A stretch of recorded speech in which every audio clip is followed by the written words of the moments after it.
Welcome back, everybody, to Reboot Franchise episode 31. It's a new life here under Coach Todd Bowles. We are 2-0, and we're going to play the team that beat us in the playoffs last season, that won the Super Bowl last season, but is currently 0-2. Now, it's an away game. It's at Gillette Stadium. It was never going to be easy, but that's kind of irrelevant because this is a must-win game. This important game we'll win this season. Forget the divisional rivalries. Forget the playoff games that will come at the end of this season as we set our goal to make it to the Super Bowl, nothing less. Forget all of that. This game is the most important of them all. Now, returning from injury is Tyus Baz, who apparently was injured, despite me never knowing about that. And this year, the contracts become relevant because it is our leftover players from the original, getting rid of everybody, just the rookies. So we'll start these negotiations. Usually I leave them and then kind of regret it when I have to do a bunch at the end. So I'm going to save myself some bother here and do them week by week, get it done easier. Of course, we'll want to retain pretty much all of these players. We'll want to retain the two guards. We'll want to retain Tyus Bowser, Chris Wormley, Marlon Humphrey, Tim Williams. Can't retain Sam Cook, so we have to look for a new punter this season. Jakeem Grant, you know what, we'll have to see, but I'm pretty sure he can go. Then there's just some, I was about to say irrelevant players. Xavier Gooden, I do feel bad, but we just don't need him. We don't need him from depth. We don't need him anywhere. It's a shame, but he's also lost speed. He's getting older at 30, and he's no use to us. However, of course, BJ Winner in Week 13, we will re-sign. But let's get these two out of the way right now, then let's take a look at the Patriots team we'll be playing. Happy with the duration? You want more money? You are crazy, Nika Sergosa, but we'll probably give it to you. I kind of just slurred that entire name. So, let's take a look at these Patriots who have gone 0-2. Big change at quarterback, which I don't understand. Jacoby Brissett won a Super Bowl for this team, but Teddy Bridgewater is their new starting quarterback. So, clearly not happy with what they had. Tevin Coleman, still their starting running back. That crazy overall. We have trouble dealing with those high overall running backs. The wide receivers, Brandon Cooks. Cordarrelle Patterson joins the team. Luckily, he's only got 90 speed now, though. Maybe that's due to him getting a little bit older. Dundrekus Langham, the rookie, 76 overall. Not too bad, but not that crazy good. And Lamarcus Bullock, pretty much the guys we have to worry about there. Let's take a look at the tight ends. It's still Rob Gronkowski, but then it's Eric Garcia behind him. So, drop off there. Nate Solder, their left tackle. Joe Tooney, their left guard. David Andrews, their center. Their right guard. Shaq Mason, right tackle. If it's Marcus Cannon, this line has not changed whatsoever in 4 years. Let's take a look at the defense. Eli Harold, the left end for them. The right end, Trey Flowers at a 95 overall. Defensive tackle, Malcolm Brown. If they're going 4-3, Nazir Jones is the other defensive tackle. Nazir. Landon Roberts at left outside linebacker, the 87 overall. The 85 speed as well, not bad. Dante Hightower, 95 overall, 99 awareness. Got to look out for 99 awareness, guys. If they're running a 3-4, you never know. They run that hybrid front anyway. So Roby Riley might be in the team. The right outside linebacker is Derek Rivers at an 83 overall. The cornerbacks, Malcolm Butler. That's pretty far away from the truth. Stephon Gilmore, Derek Dever, and Sistique Hunter. This is the guys we could expect to see as well. Nobody there with a lot of speed, but we don't have a lot of speed at receiver either at the moment. Free safety, still Devin McCourty. And the strong safety, Jamin Miles, of course, the man who stole Defensive Rookie of the Year from Hunter Washington because Hunter Washington got injured, so he didn't actually steal it, and it was probably well-deserved. That is the team, and now let's see how we can absolutely dismantle them. We're not taking anything less than a 40-point victory here. 50 burger guaranteed. Here we go, the revenge game, except for it's not actually a revenge game because we've got an entirely new coaching staff, a new approach to this team, but a lot of the same players. And the Patriots start on 1st and 10. Coleman running, and it's a decent tackle there, but we know we have to look out for pretty much all aspects of this offense, and they pass it there to Rob Gronkowski, of course. That is a man we'll have to look out for, and it takes a couple of guys to bring him down. 2nd and 8. It's a lofted pass to Gronkowski again. Tim Williams there in coverage, not getting it done, and he is eventually brought down. You have to take my word for that one. And then on 1st and goal, it's a sack. It's Chris Wormley coming in with the sack, setting up this 3rd and goal at the 14-yard line, and it's another sack coming in. That's Richardson, and we hold them to 3 points. We tried to run on our first play, but Trayvon Bromley doesn't find much. And on 3rd and 9, Philip Van Dijk has to pass finds Juju Smith-Schuster for the reception. He does a good job holding on. 2nd and 7, and Tariq Cohen picking up the first down, or just short of, but we have a 1st and 10 here at the 32-yard line. As time expires in the first quarter, the completion to George Connor, fighting through that contact, but stumbling out of bounds, but we have the first down. 1st and 10, and Trayvon Bromley with a big run. Cannot get much more than the first down. Looked like it could have been a touchdown. 3rd and goal, Tariq Cohen trying to punch it in, but he cannot do it. And we had to settle for a field goal as well. Now the Patriots play action, though we bite on it. It's a completion to Dundrakus Langham. He sounds like a Key and Peele sketch, but he's not. He's about to score a touchdown against us. Gilbert Turner was never able to catch him, unable to make the tackle, so we have the ball back down 7. But a big run here from Trayvon Bromley, being chased by 2 defenders, but Trayvon Bromley may just have the speed to get away from Butler and McCourty. He does. He's in for a 75-yard touchdown. And we tie the game again. Bridgewater now rolling out to the right, but Hunter Washington was there waiting for him and picks himself up a sack. 1st and 10 now. Going for the play action, rolling right again. He's covered again, this time lofting it downfield. Contested, but caught. Marlon Humphrey was caught short there, to be fair. Did not manage to get anything done. 3rd and 13, a quick zip in. Brandon Cooks turns it around for the touchdown. Casey Jacobs just was not able to make a play there. Let's pretend he slipped in the rain, but he didn't. 1st and 10, we tried to run it there with Tariq Cohen, and that did not work whatsoever. 2nd and 15 now, looking for Juju Smith-Schuster, who makes that catch, a difficult one to make. 3rd and 3, much more manageable. We go for a screen pass. Tariq Cohen with the catch. Tariq Cohen with plenty more yards, pushed out over the 50-yard line. And now, down 17-10. Can we get something here with 2 minutes left in the first half? A completion there to Jakeem Grant on 3rd down. 1st and 10 at 31. It's a lofted pass and a ridiculous catch by Juju Smith-Schuster. You know we're going to watch this one in the replay again. Somehow makes that catch over Stephon Gilmore. And we're going to have to look out and see if his hand went out of bounds. It will, of course, be reviewed, but it was completed. Incredible catch by Juju Smith-Schuster. And we were able to get 3 points before the half ended.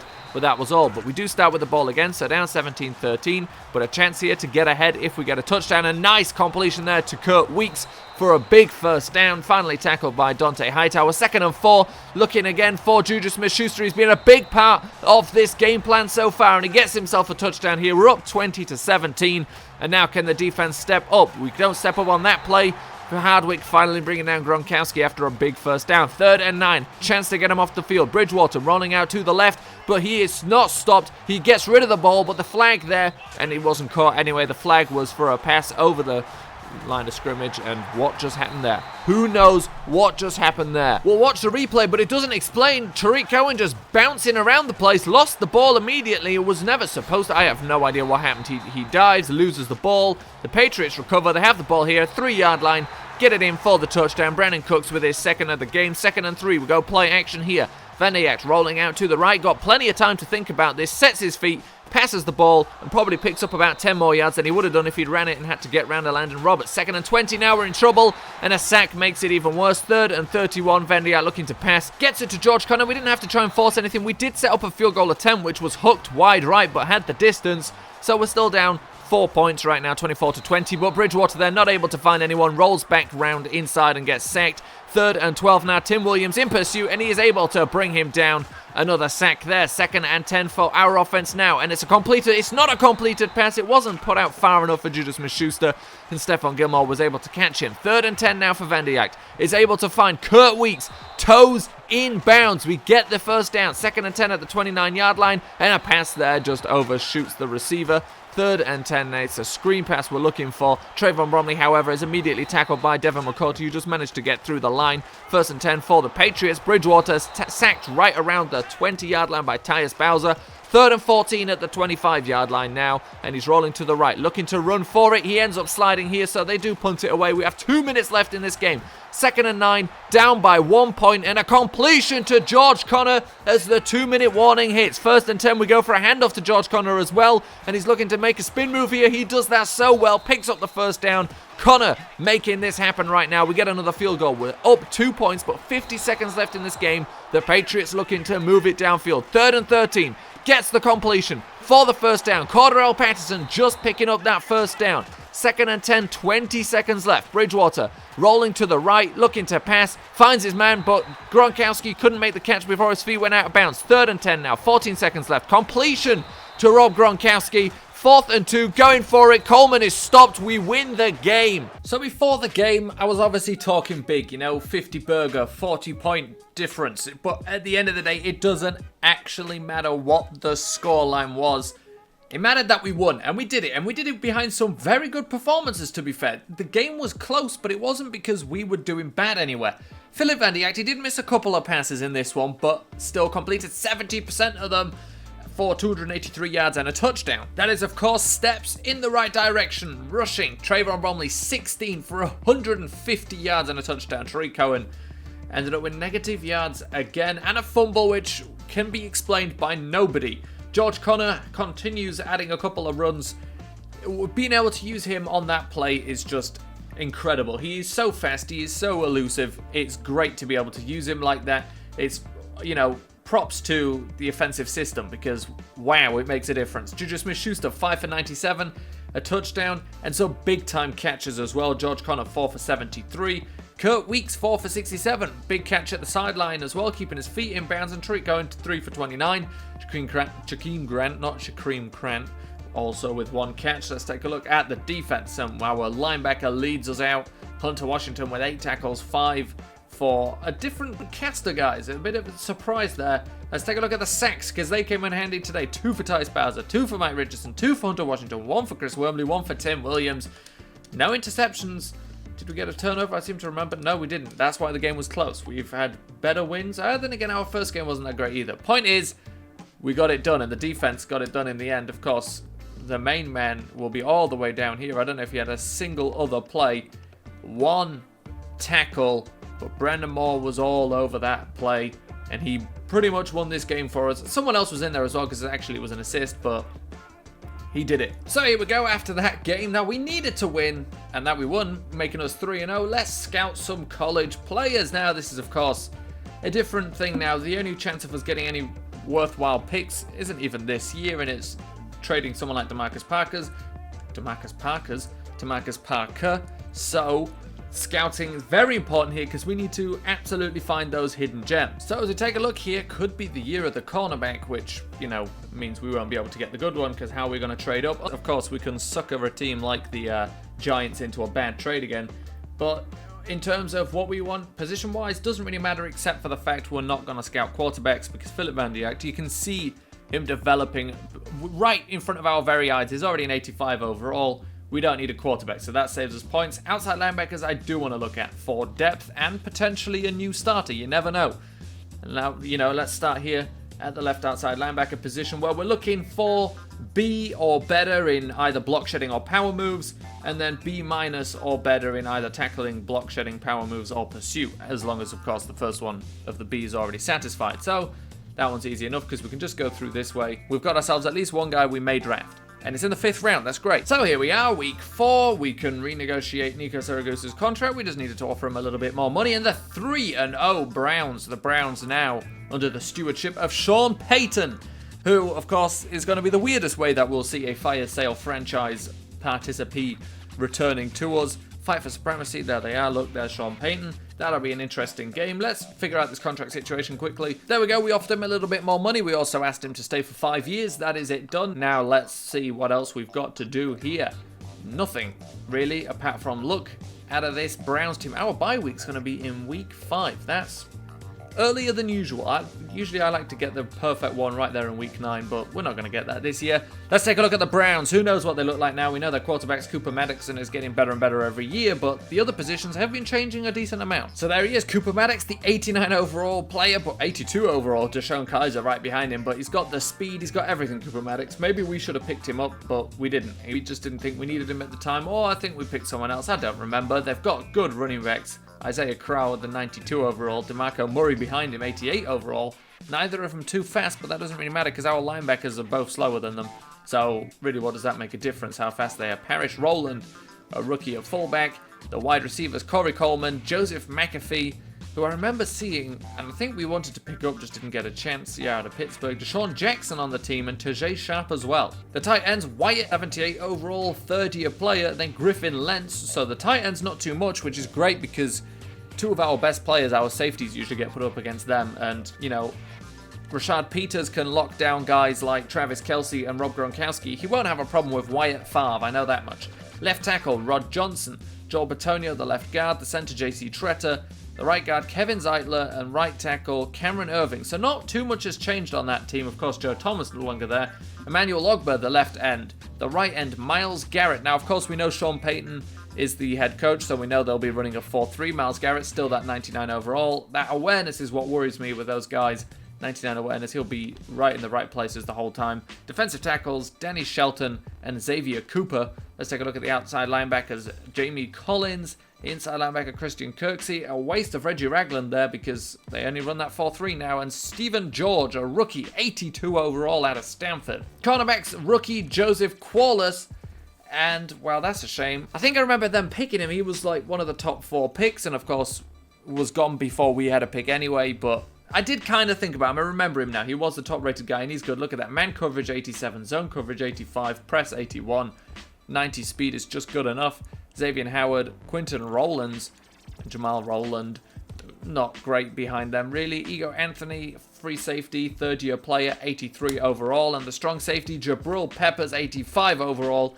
This is a pretty good team, and we know they've got a very good head coach. We've had to wait until our 4th game for our first divisional game, and the Cleveland Browns will be the first team hosting us this year. On a 1st and 10, they start with a run. Isaiah Crowell not able to get much. 2nd and 8. Cooper Maddox rolls out to the right, puts it back across the middle to his tight end for the first down. 2nd and 5, looking for his tight end again. The completion, but Keywan Hardwick with a huge hit. Hardwick picks up the ball himself. What an incredible play. Just watch him hit this man. Force that ball out. It was reviewed. We do keep it 3rd and 2. We get a first down there to George Connor. A nice slant play, getting a big gain. 3rd and 7, and we're looking for play action here. Van Diak rolling out to the right. Can probably take it himself. It's exactly what he will do. Picks up a block from Weeks. Is tackled out of bounds, but, you know, well, there's no point arguing over something that doesn't injure your quarterback. And Van Diak, using a little bit of his agility there to make the defenders come inside, cuts it back outside and picks up the first down. And now Isaiah Crowell had a chance to take it all the way, but was caught from behind. We got lucky there. 2nd and 3. Maddox is sacked. Hunter Washington in on that one. 3rd and 12 it sets up. Maddox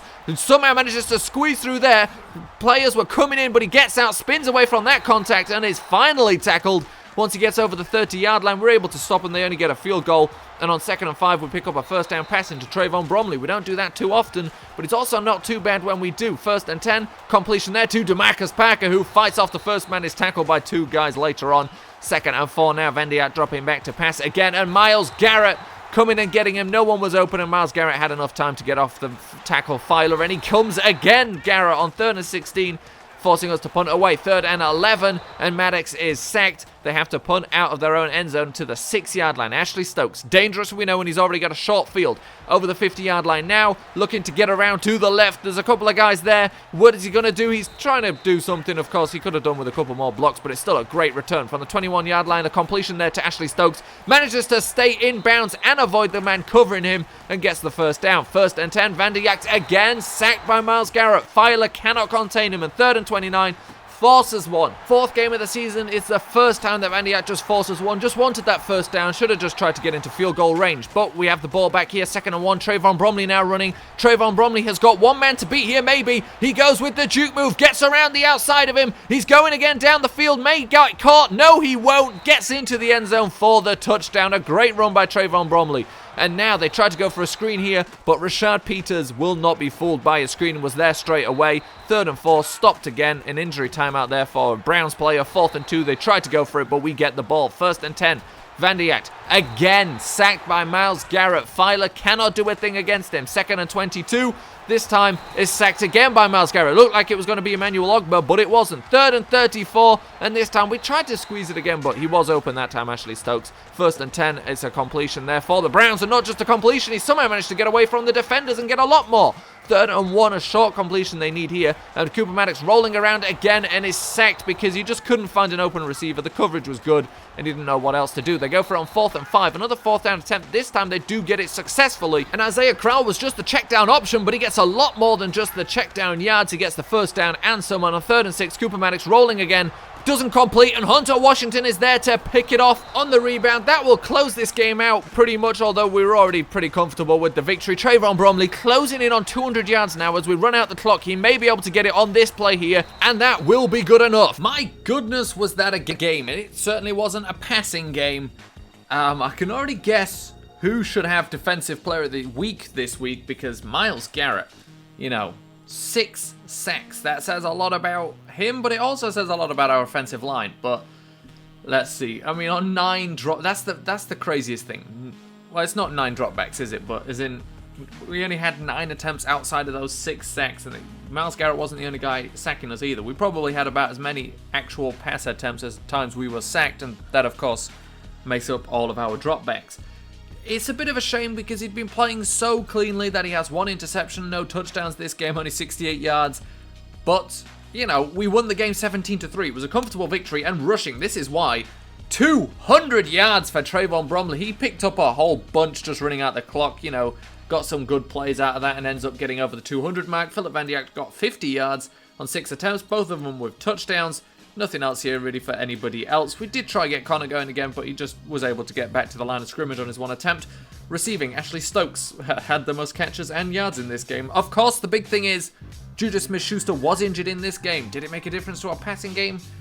I would say not really. And here is the man responsible. Matt Filer could not handle Myles Garrett. Now, we'll pretty much not let him off with it, but Myles Garrett is incredibly good. We do need better tackles, but it's not that bad. Ray Nisley also allowed 1 sack. Let's look at the defense, because I knew this was coming. 11 tackles for Hunter Washington, and it's not just tackles he had. 7 for Rashad Peters. Rashad Peters, so incredibly good. I say it quite a lot. Let's take a look at the sacks. 1 for Chris Wormley, 1 for Tyus Bowser, 1 for Rashad Peters, half a sack for Lakeith Spain and Mike Richardson. Interceptions, 1 for Hunter Washington to go with his 11 tackles.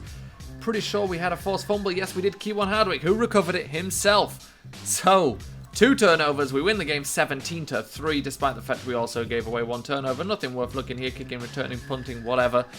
It's irrelevant. We had a very successful game in that one. Cooper Maddox is a very good quarterback. Difficult to deal with, but we did it. Of course, this is Hugh Jackson returning to the team that he went 0-16 with and that fired him.